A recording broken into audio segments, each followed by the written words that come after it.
School is the best school in the city. My school feels like a happy second home every day. My school builds my confidence to achieve big goals and crack NEET IIT. My school helps me discover my talent beyond books. My school teaches me to be disciplined, brave, and never give up. My school builds skills today so I can lead tomorrow. My school is growing faster than ever. Our new location, Ainavaram, Tambaram, Bengaluru, Tirupati, Velamal Nexus. తిరుపతిలోని శ్రీ వెంకటేశ్వర వైద్య విజ్ఞాన సంస్థ వద్ద స్విమ్స్ కార్మికులు నిర్వహిస్తున్న relay నిరాహార దీక్షలు 7వ రోజుకు చేరుకున్నాయి. ఈ సందర్భంగా దీక్షా శిబిరాన్ని సందర్శించిన వి శ్రీనివాసరావు కార్మికులకు సంఘీభావం తెలిపారు.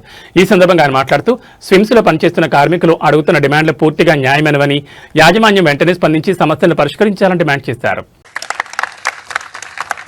అందుకని ఈ శానిటేషన్ అనే వర్కర్ అనే ఒక తగిలించి మీకు జీతాలు పెంచాం, ఇంతే ఉంచుతాం, 11,000 12,000 సర్దుకోండి అని చెప్పేటువంటి వైఖరి టీటీడీలో ఉన్న ఎగ్జిక్యూటివ్ మెంబర్స్, వాళ్ళ నామినేటెడ్ మెంబర్స్, డైరెక్టర్లు మాత్రం ఇష్టానుసారం దోచుకోవచ్చు టీటీడీని.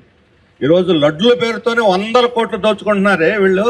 దేవుడికి అన్యాయం చేస్తూ ఉన్నారు, అవినీతి పాలు చేస్తున్నారు. నెయ్యి అమ్ముకునే దగ్గర, ఎంట్రకలు అమ్ముకునే దగ్గర, చివరికి అన్ని పనుల్లో కూడా, ఈవెన్ మీ కాంట్రాక్ట్ ఉద్యోగుల్లో దీంట్లో కూడా దోపిడీ. కాంట్రాక్ట్కి ఇచ్చేది కొంత, మీకు ఇచ్చేది మరి అందులో సగం.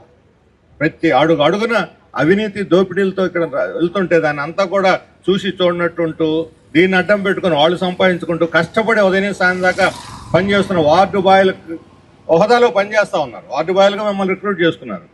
అందుకని శానిటేషన్ అనే పదం తొలగించి వార్డు బాయ్స్ మళ్ళీ తిరిగి దాన్ని నామకరణం చేసి పూర్తి స్థాయిలో చేయాలి.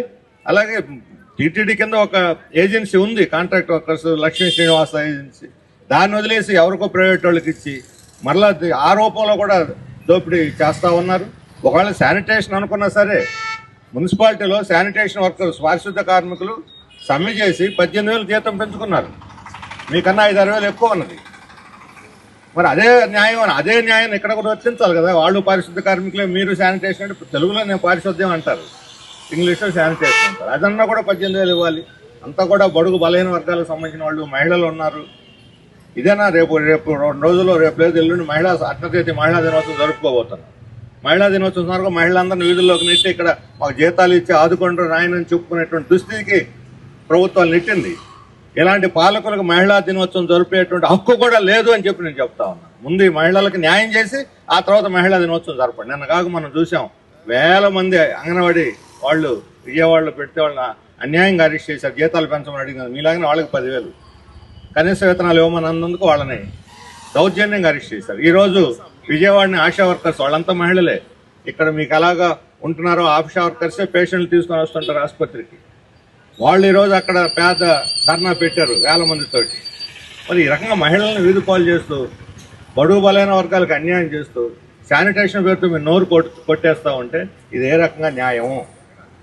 తప్పనిసరిగా వెంటనే ఆలస్యం చేయకుండా అడ్మినిస్ట్రేషను చర్చలకు పిలిచి దీన్ని సమస్యలన్నిటి కూడా పరిష్కరించాలి. గతంలో టీటీడీలో యూనియన్లు అనేక పోరాటాలు చేసి హక్కులు సాధించుకున్నటువంటి చరిత్ర మీకుంది. ఖచ్చితంగా మీరు విజయం సాధిస్తారు. మేనేజ్మెంట్ దిగొచ్చి మీ కోరికలు నెరవేర్చేదాకా ఈ ఆందోళన కొనసాగిస్తారని చెప్పనే విశ్వాసం మాకుంది. ఆందోళన కోసం కాదు, న్యాయమైన కోరికల సాధన కోసం. అందుకని వీటిని పరిష్కరించే దానికోసం మీరు చేసే పోరాటానికి మరొకసారి మీకు మద్దతు, సంఘీభావం ప్రకటిస్తూ నేను సెలవు తీసుకుంటాను.